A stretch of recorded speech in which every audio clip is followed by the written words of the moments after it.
that you could purchase for oil paints. They're the student version of Winsor and Newton.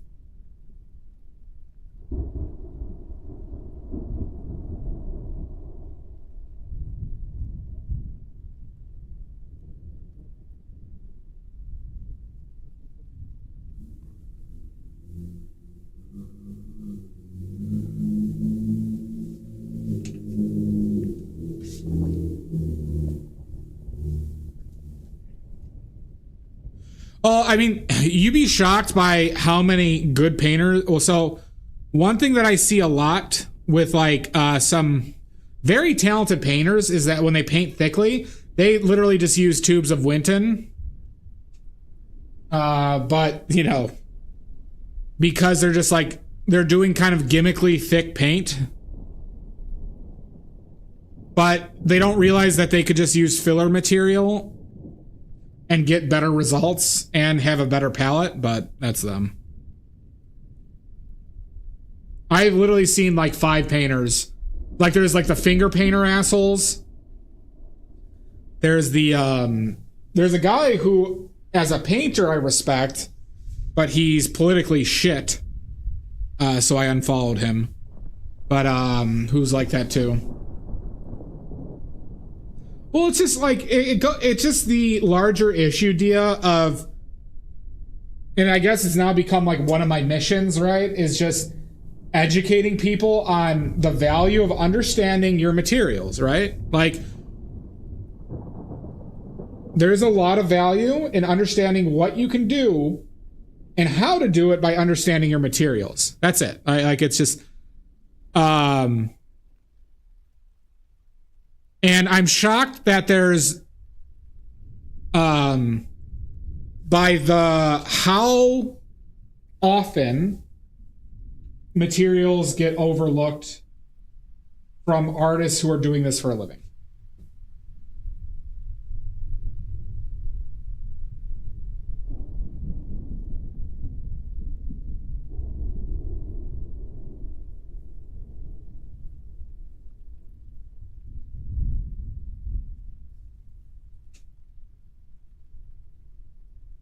Yeah, probably, Driz.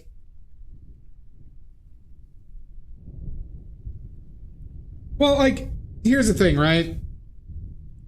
Sashi, it's like, you learn about art history because you enjoy it, but also because there are things to learn, there's philosophies to understand, there's concepts to understand there, right? How does that improve your painting? Well, you hear me talk about like the philosophies of how I paint, or I bring up like differences in philosophy on what I'm doing or my approach and what is different about those. But understanding that distinction is incredibly important.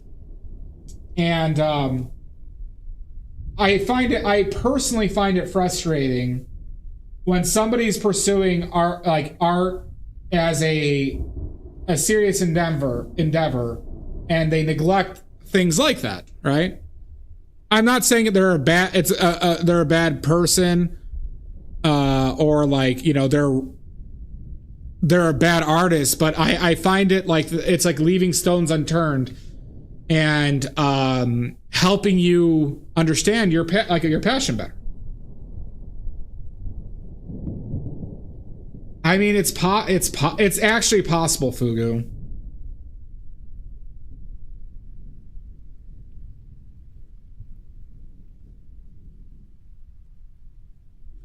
Well, and that's one thing I'll never like, because I've heard it on social media or content of being like, you need to have an original style. But like, to me, once again, that's really, oh shit, that was green, problematic in the concept of like, you got to make art that you enjoy and that you love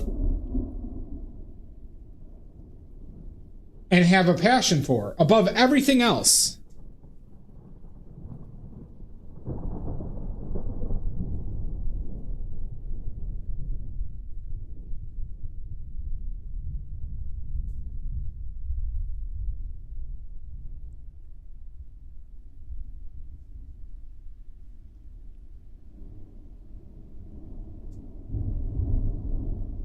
And I get, like, you know, I'm not going to enjoy every commission I do, but you could still approach it in a way that you love, or, like, you know.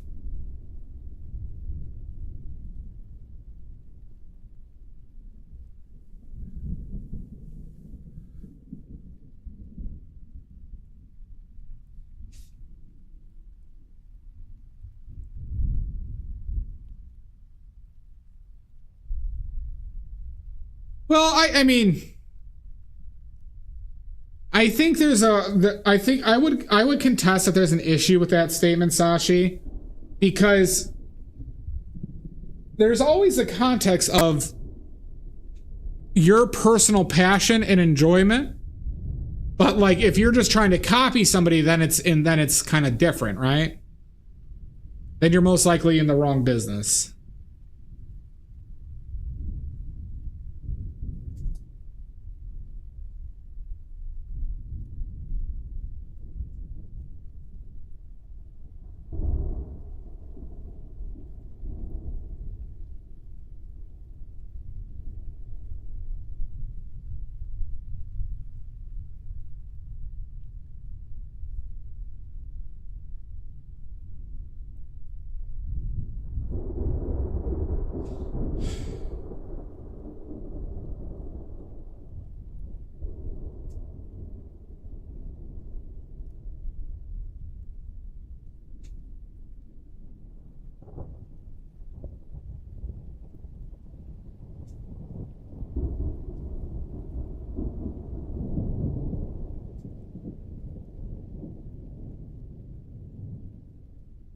Well, yeah, I mean, that's the issue with this, right, Sashi? Is that they're, like, trying to put somebody into, like, a preformed mold, right? It's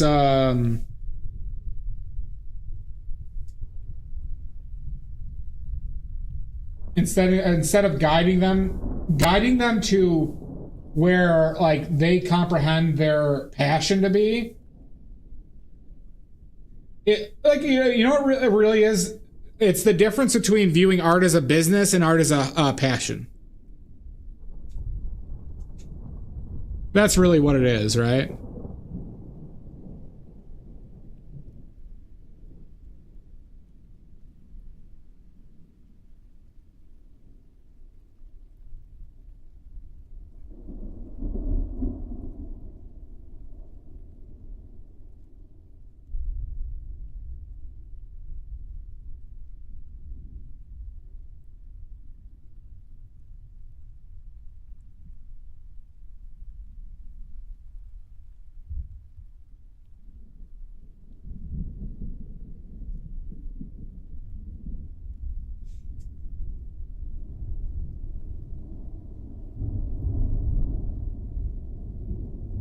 Yeah, of course.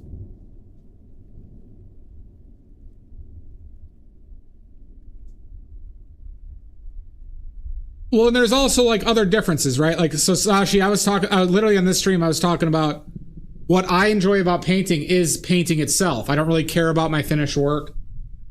I've said this before. If, you know, people could send me, like, they could, like, if they have one of my paintings and they send me a video of them, like, burning it and taking a shit on it, it wouldn't really bother me, because that's not why I'm in this.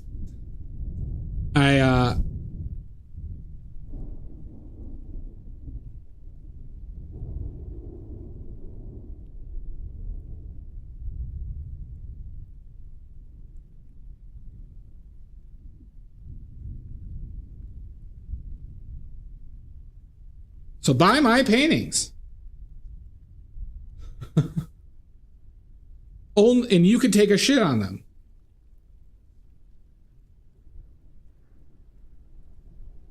Yeah, see, it wouldn't bother me, Dio. It wouldn't bother me.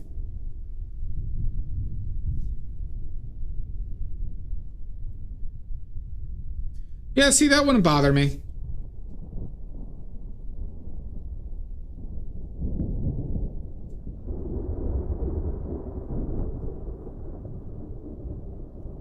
I mean, I've thrown out past paintings of mine.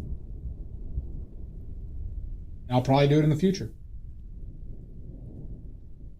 They were my, like, OG ones. Flat Joseph, what's up, bud?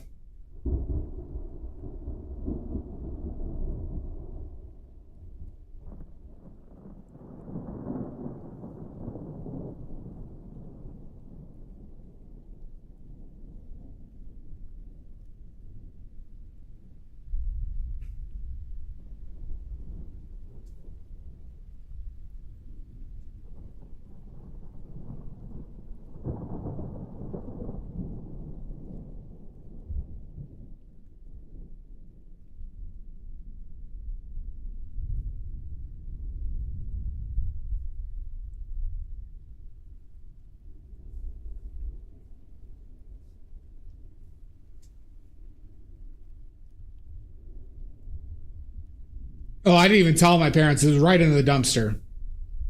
Flat Joseph, welcome in. If you have any questions, please let me know, or else.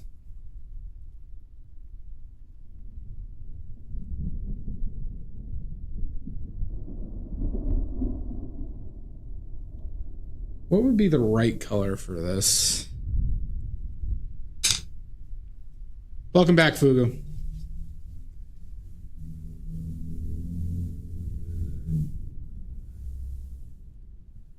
I don't want to close my eyes.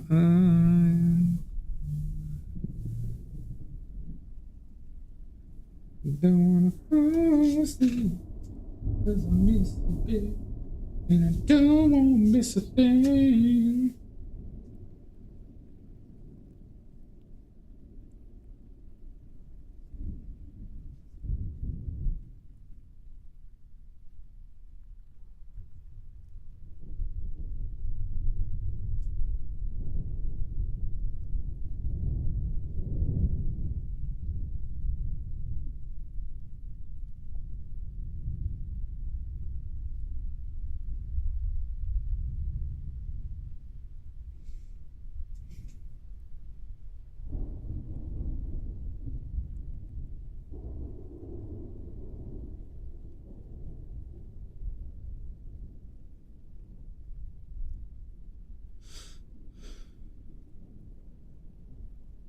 Shooby-doo-bop. Bum.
Have a good one, Mud.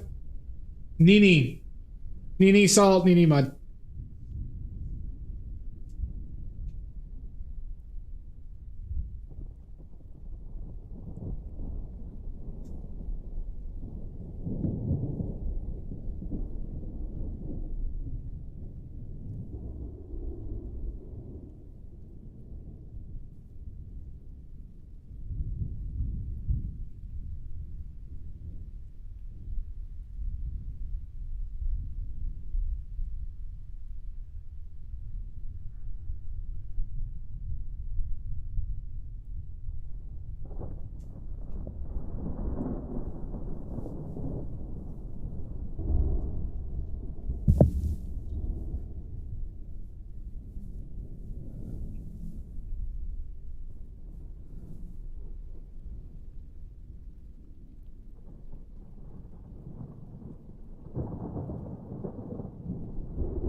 'Cause even when I try.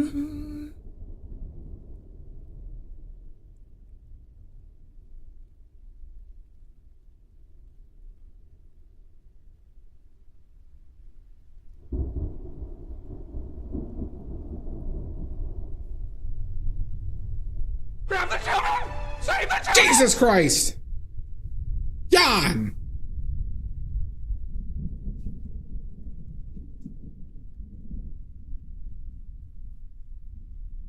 How you doing, Jan?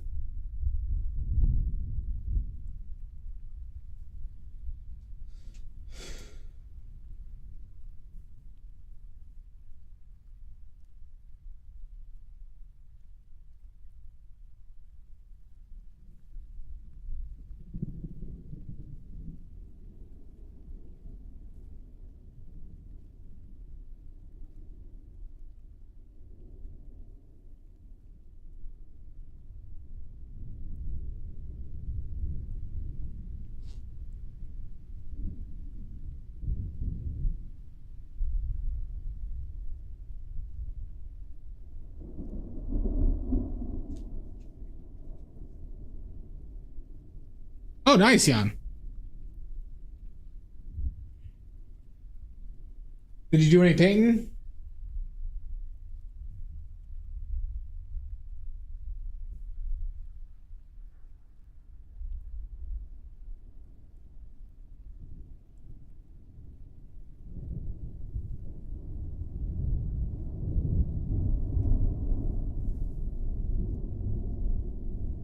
No painting?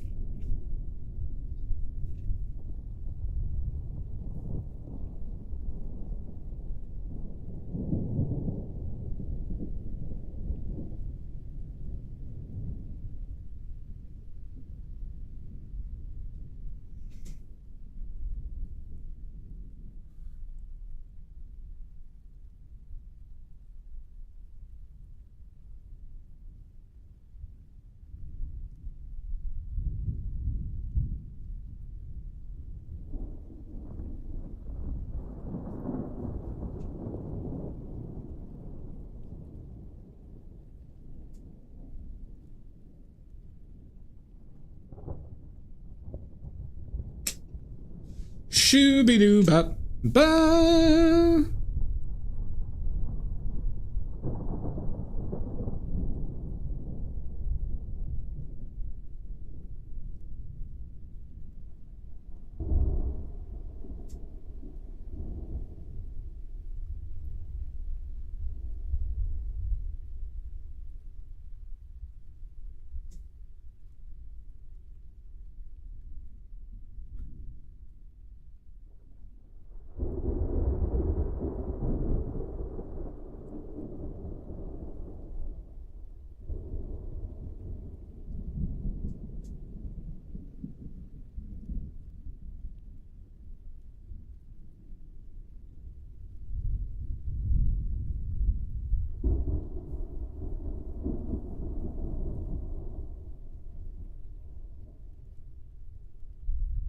Ooh-wee. Ooh-wee. That's too blue. Nice. I'm glad you had fun.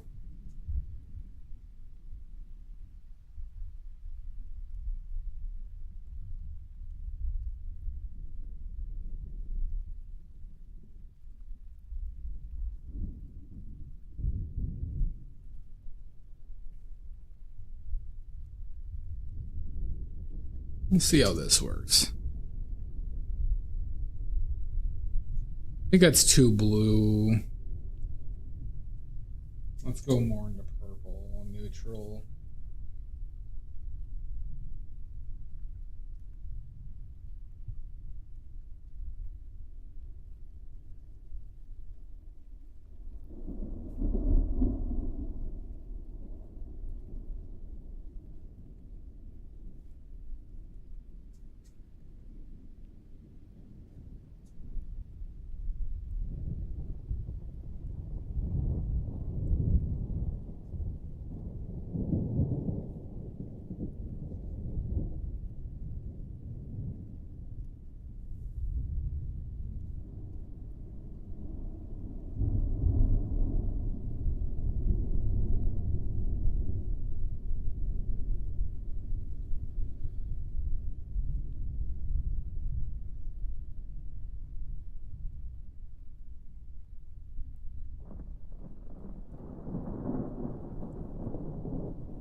Well, I do think I'm not finishing this tonight, everybody.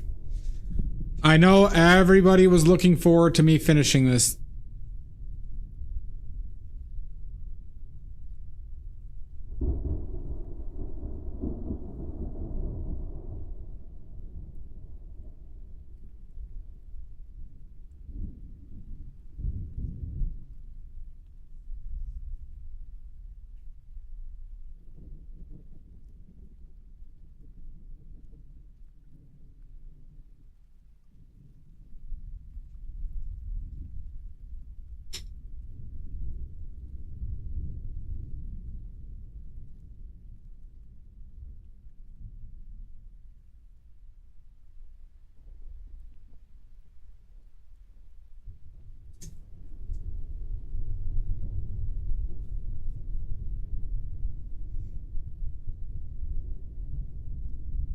Not a scam.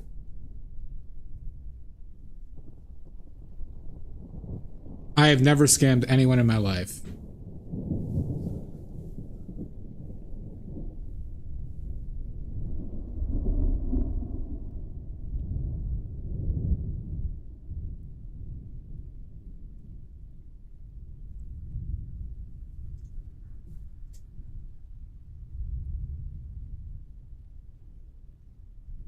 Exclamation point, oil paints.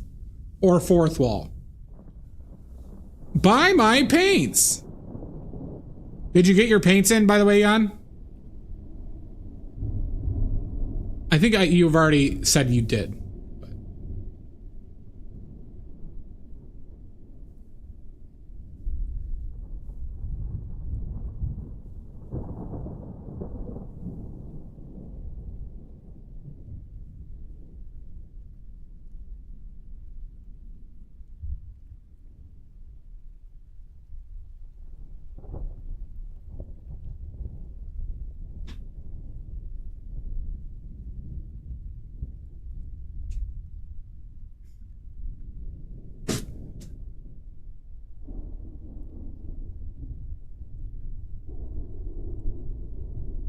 .3D printed art?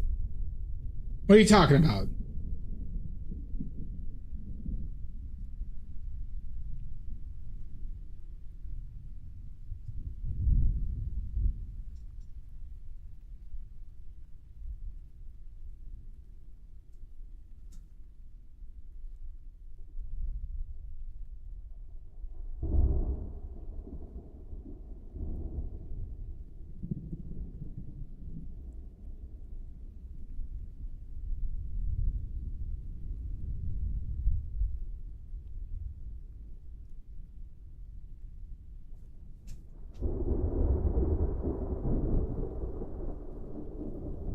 Exclamation point Etsy for paintings.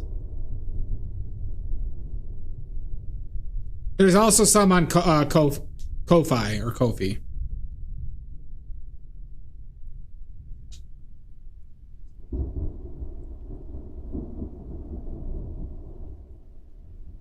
I'm doing all right, Flat Joseph. How are you doing, bud? Welcome in.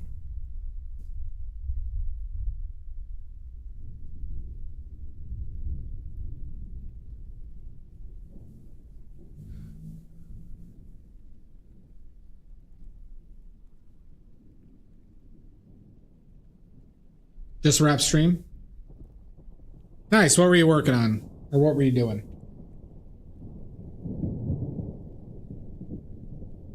Ah.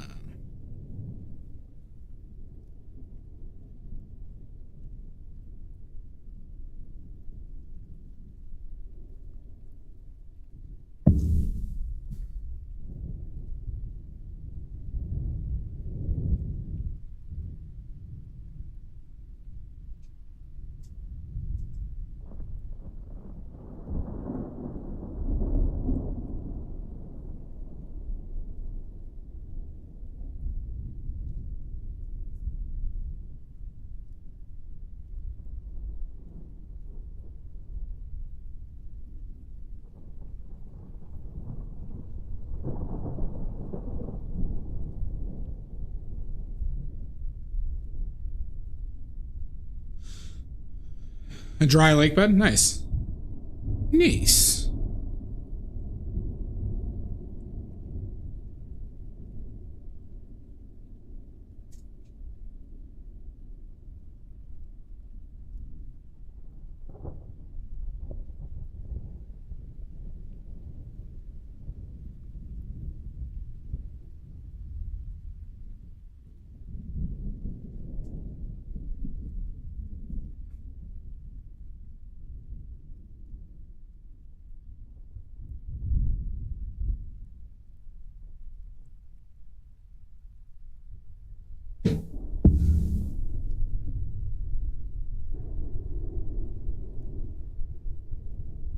Nice.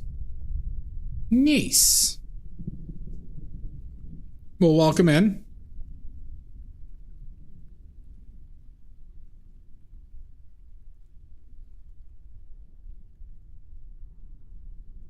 How you doing, Mikey 10? Welcome in.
You know the last moment where you're just about to fall over into sleep? Well, that's where I was dangling 2 thunderclaps ago. Lucky I didn't have a stroke. From the black cloud that follows me, Dia, or do you have a storm by you right now?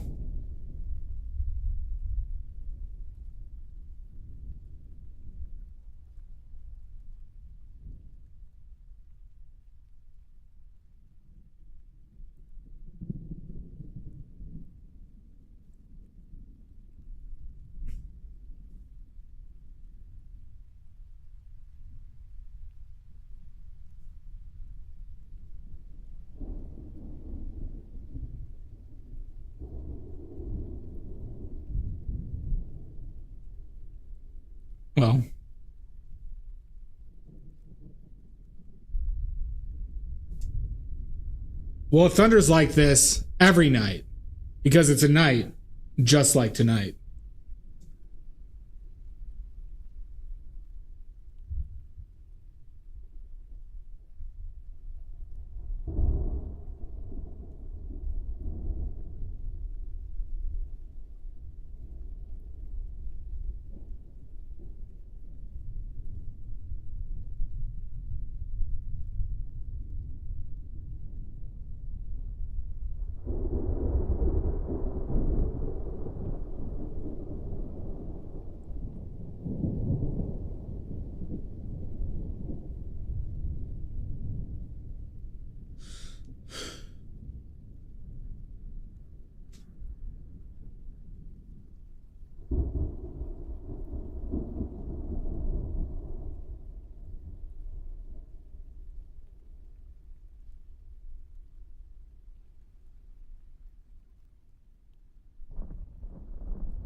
Shooby-doo bop.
Oh, shit.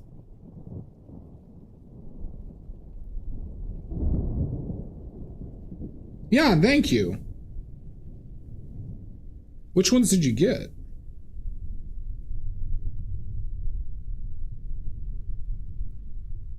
Oh. Yeah, you've been talking about,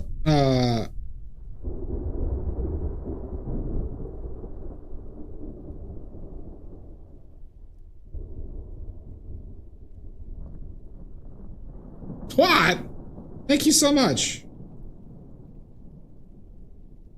Yeah, I'll take care of it UPS for you.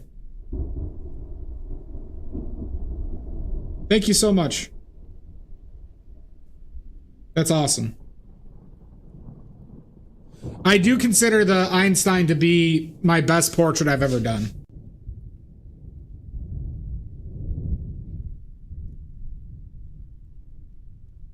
Well, much appreciated. That's...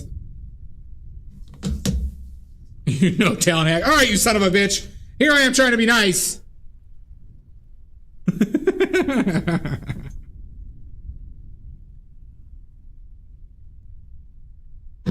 I don't think I can get them shipped by tomorrow, so I'll ship them first thing on Monday. Tomorrow's Saturday, right? Yeah.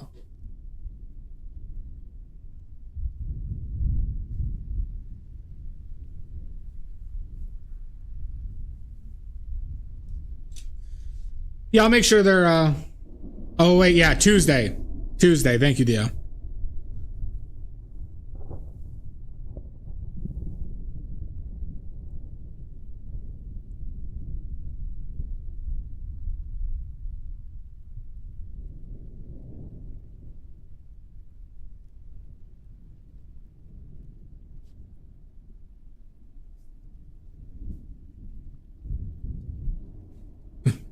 Too late, Jan.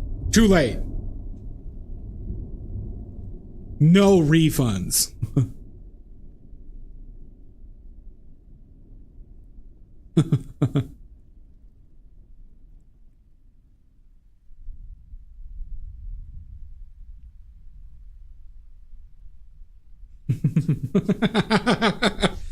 No, who would do that?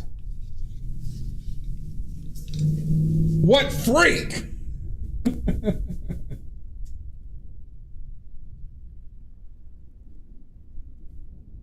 Teabag.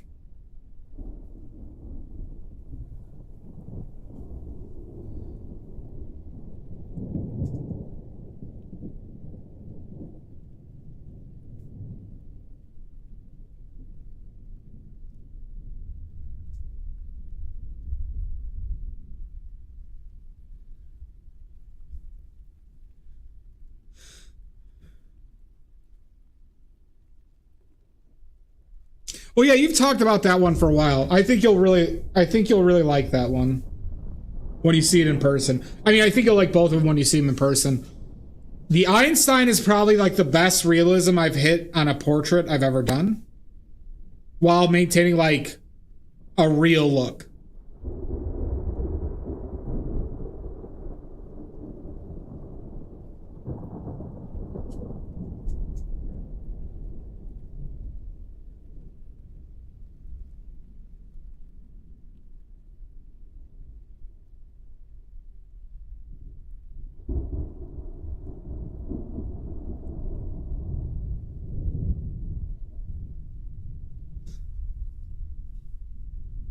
Churchill's probably my second or third. The Mark Twain is up there as well.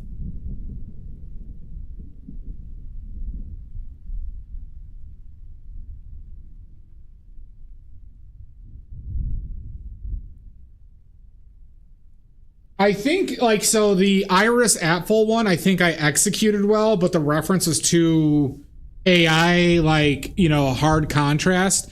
So even though I think I did a good job on that, it has that uncanny valley look. There's a lot of cool colors, and Jan, you'll see that in the Einstein, specifically around the eyes, purples and greens that I use. That's the reason why I think it was executed so well. Is there's a good like vibrancy of color while maintaining like high realism.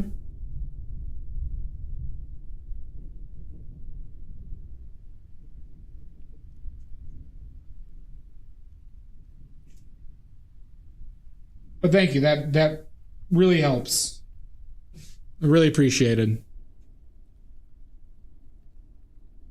Everybody, the paintings are flying off the shelves. Get your paintings today. Get your paintings today, everybody. They're flying off the shelves.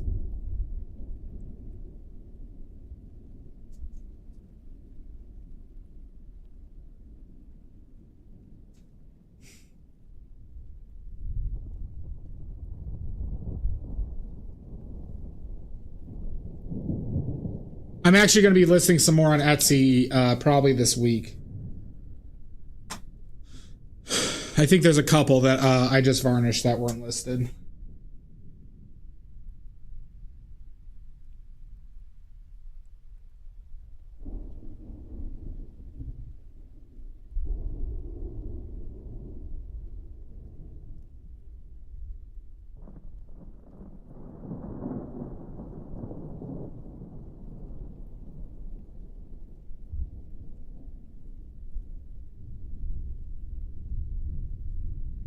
Hi, Harper.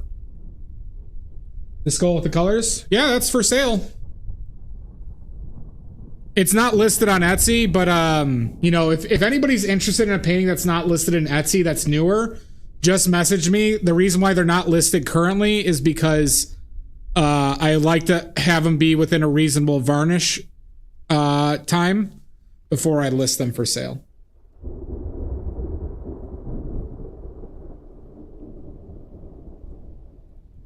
Yeah, I mean, the only way to get over that, Jan, is just by doing it, right? I mean, Jan, remember that timing exercise I did recently, Jan? That might help you if you have a fear of it. Is just making it so there's no stakes, right? And you know, giving yourself like the ability, allowing yourself mentally to fail is a big, big hurdle.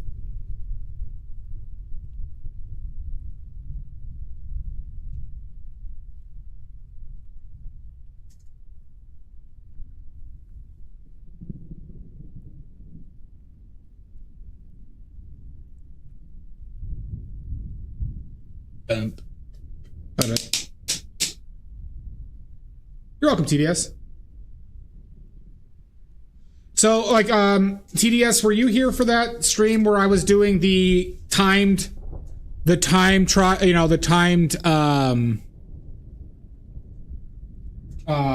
tries on the Matt Berry portrait? That's what I'm talking about, right? Give your something low stakes.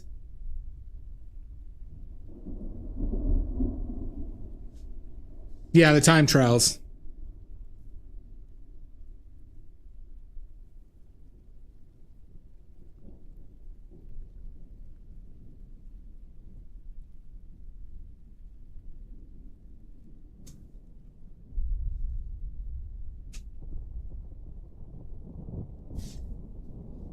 It was probably 3 weeks ago now, TDS.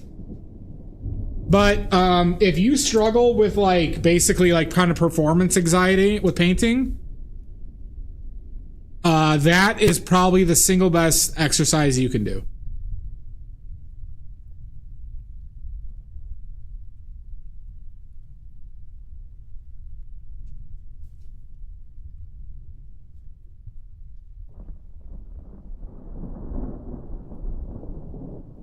So for me, like fully dry Harper, before I varnish, I will minimally give them 2 months. Okay.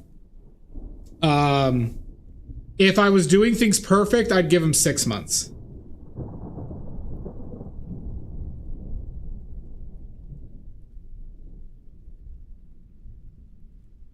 Well, so for acrylic, you need to give it, for acrylic, depending on how thick you paint, right?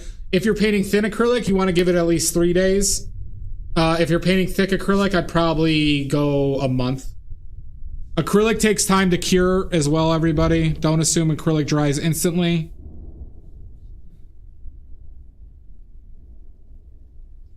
Like, just because a painting is dry to the touch does not mean it's dry. The varnish only takes a day to dry. What is PR? Pigment Red 60? I've never even heard of that. Yeah, that sounds about right. Yeah. Once again, just because it's dry to the touch does not mean it's dry. Yeah, you got it, TDS.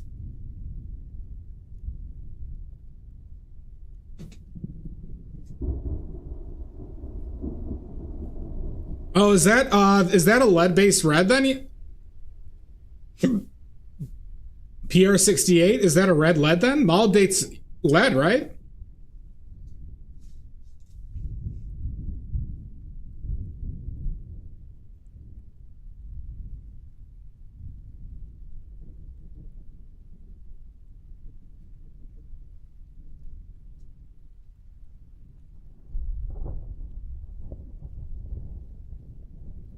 I mean, I've heard of orange molybdate. Well, so lead red is traditionally called minium, Jan, minium. There's orange molybdate, but that's not red. Like orange molybdate, I think some people call it minium, but I think there's actually a different one that's called minium. Like a different formulation that isn't orange molybdate. I mean, that isn't molybdate.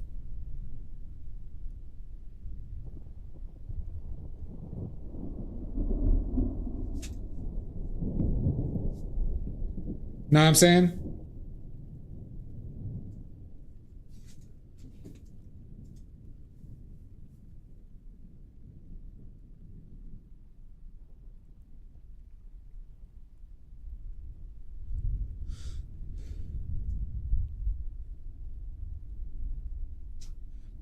It's so molybdate, it's just another lead base. It's extremely strong tinting, vibrant. It's the same color as pyrrole orange.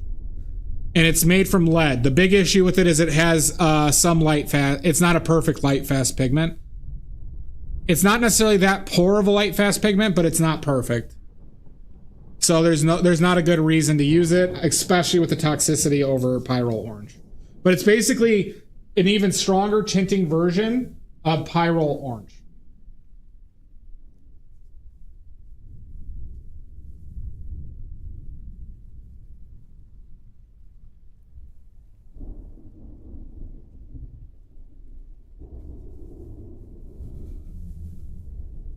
Welcome back, Flat Joseph.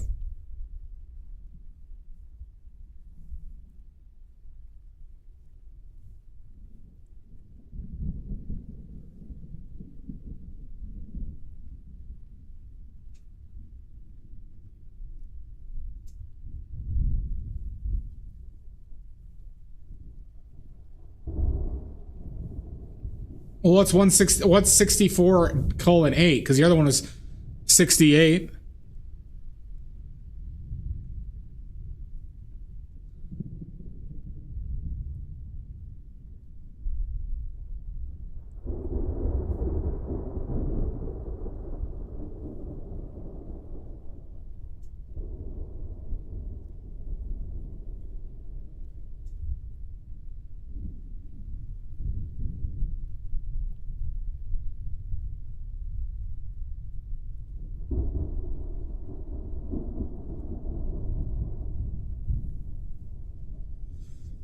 Pretty soon you'll have them all, Jan. Everybody, get your paintings now before Jan buys all of them. Get your paintings now.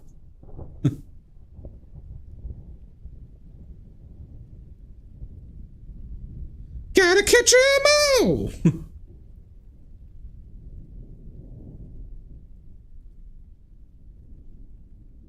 Exactly, Jan. See, Jan, you're doing it smart, right?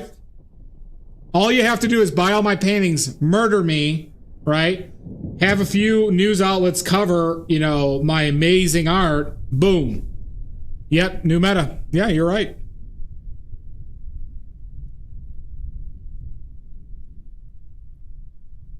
Gotta catch 'em all. Jan, you get it, all right? I'm not even gonna be upset.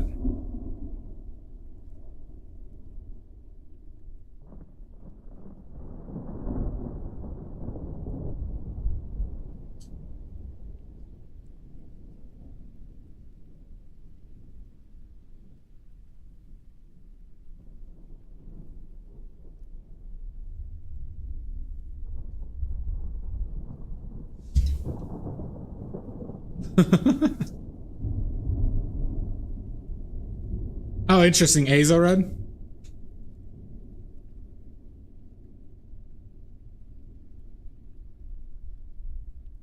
Gotta catch 'em all.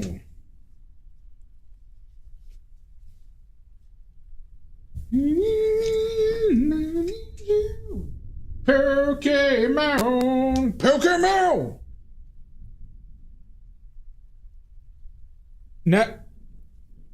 Never watched the Pokemon show. Never watched it, everybody.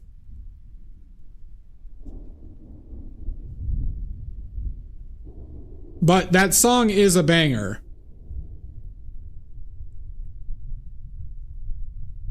Especially the version, the farting version. Somebody did that song with just farts. It's hilarious. Interesting. Naphthalene?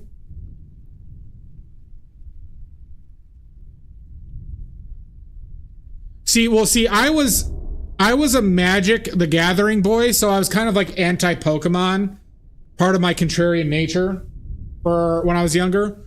So like I never just got into the show.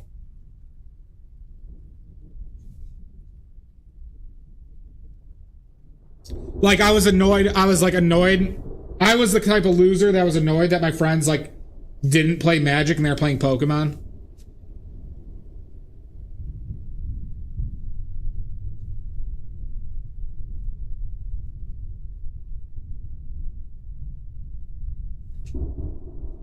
Near alert. Pokemon. Pokemon. I'm gonna catch 'em all.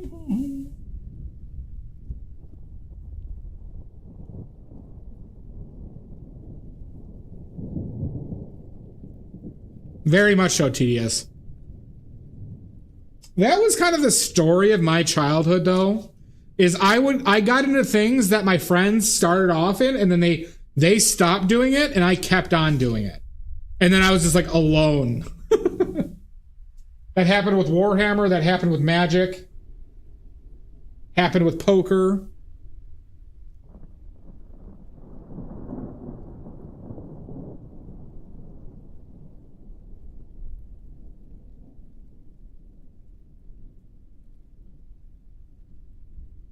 I bring soup. Have you eaten or drank water today? I have eaten. I haven't eaten since though noon.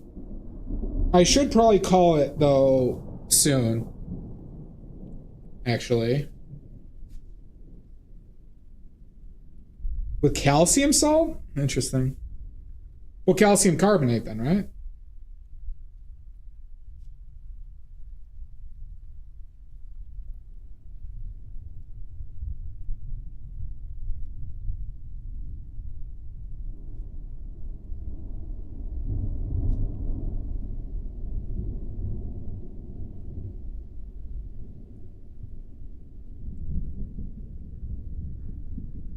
Fire the nuclear weapons. Oh my god! Boosted brine? What do I owe this pleasure? Welcome in. Yeah. Perfect timing.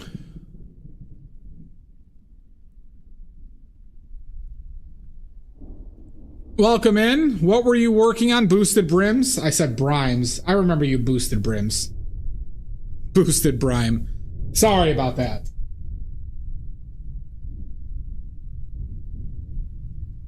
Blame HR for that. Welcome in.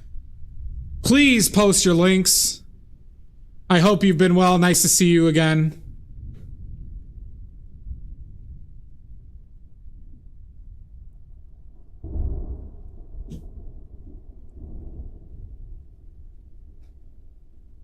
Okay. Yeah, boosted brimes. Scally caps, nice. Share your links now or else. Boosted brimes, share your links. Boosted brimes who I've never met before, share your links. Who I have never talked with before or commiserated with.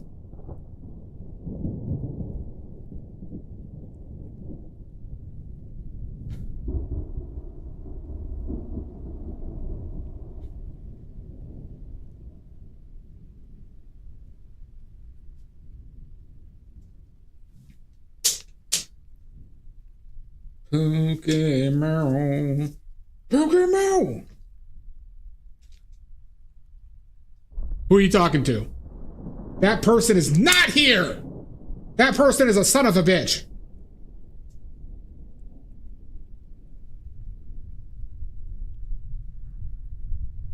I hate that person.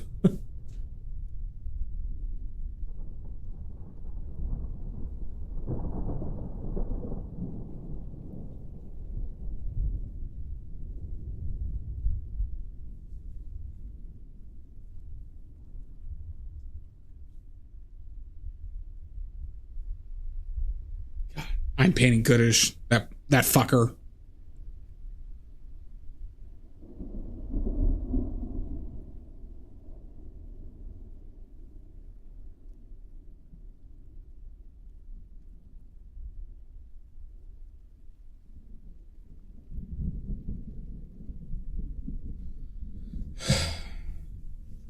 Yeah, of course. Of course. Share your Discord.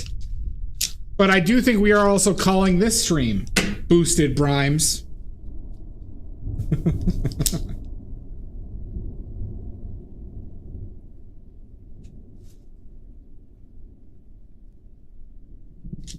Well, we made a lot of good progress today, I think. Made a lot of good progress. Pokemon. Pokemon.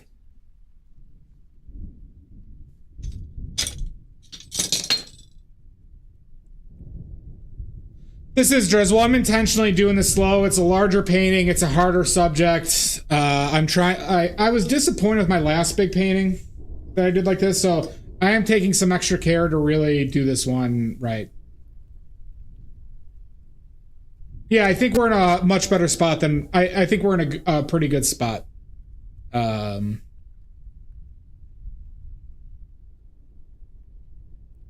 It is Pokemon. It has been stuck in my head now.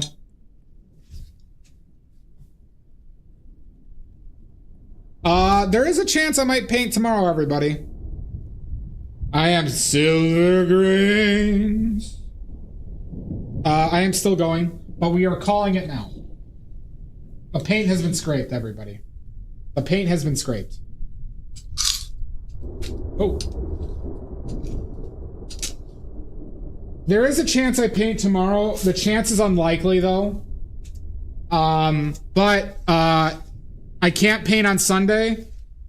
But on Monday will be the latest for the next painting stream, okay? So everybody, oh yeah, if you're not subscribed to my YouTube, subscribe to my YouTube now. Okay? First off, subscribe to my YouTubes. All right, we need like 375 or ish before I can get monetized in the next level, okay? So everybody, I need everybody to get 30 of their friends to subscribe to my YouTube and watch every single stream, okay? All right, so, you know, they're going to have to watch every second of every stream. Oh, is it there? Okay, you could you could post the link. By the way, Brims, in the chat. You're free to do so.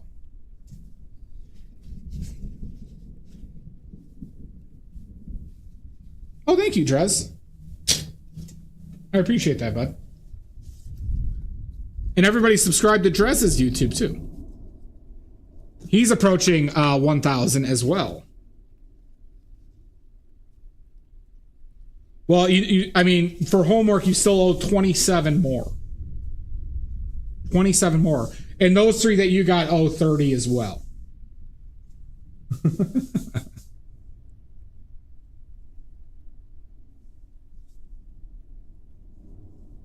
If everybody gets 30 permanent watchers to the YouTube, okay, we'll do a cooking stream.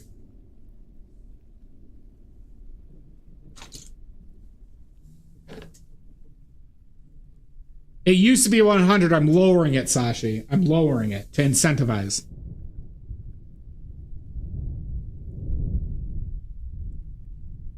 Oh, I'm sorry, Brims. Very reasonable. I agree. I'm a reasonable man, Sashi.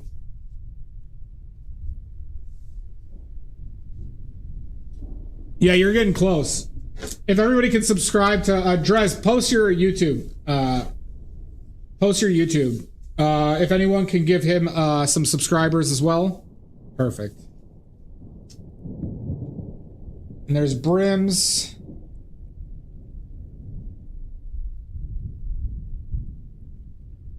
Oh, very cool. Those are awesome, Brims.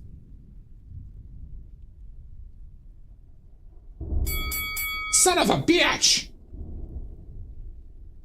Lizzie, you goddamn son of a bitch. You come in here like you own the place, take a shit on everything. Thanks, Lizzie. We're getting there. We're almost done. I think one good session, I think I can get this done. I'm actually fairly confident in the proportions that we have right now.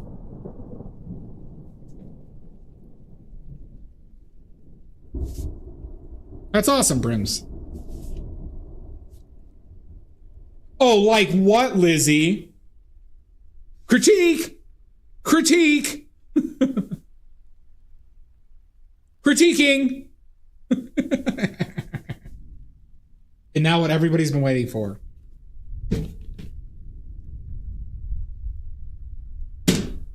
Time to wipe that D, everybody.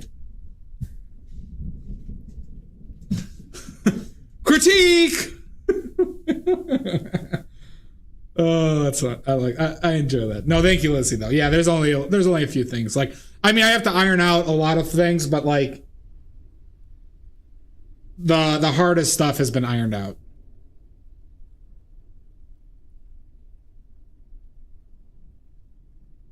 It's too blue. I gotta work out that table. Shame! Don't you shame me! I'm gonna wipe this D. That's right, TDS. The D wipes. Bring your multiple personalities. I'll try.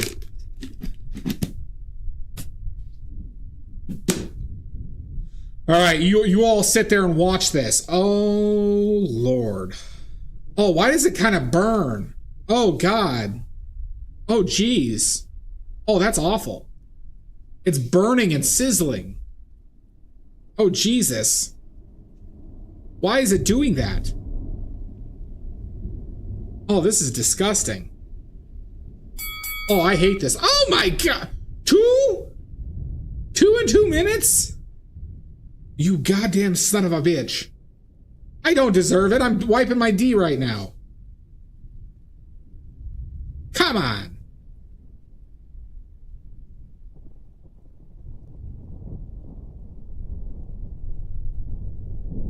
All right. The D has been successfully wiped.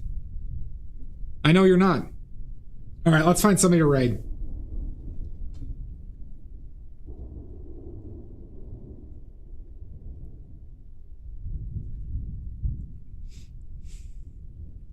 Let's find somebody to raid. Thank you, everybody, for watching. Really appreciated. I know. I'm sorry, Brims.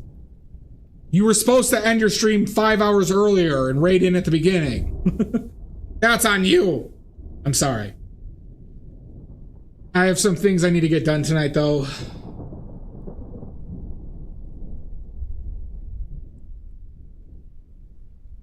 Nene, Lizzie. Let's see.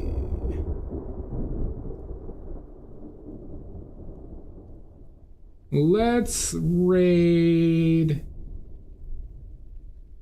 Well, there's that guy who's still doing that. The video game guy who's still doing his charity. Well, thank you, Brims. I really appreciate it.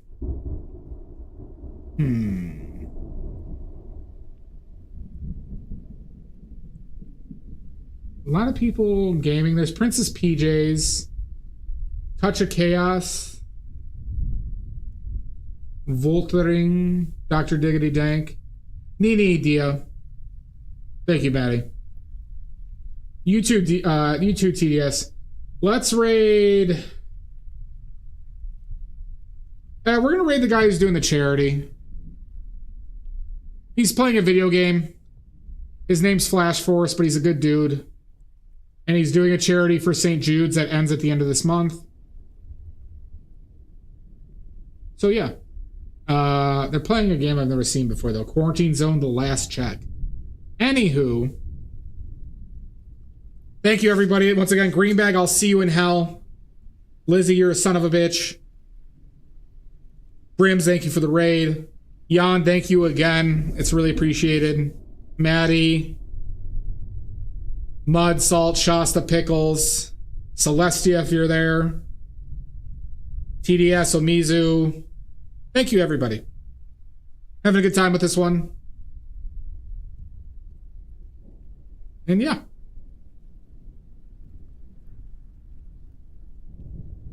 So then we'll see everybody most likely Monday, possibly tomorrow, okay? All right. Bye, everybody.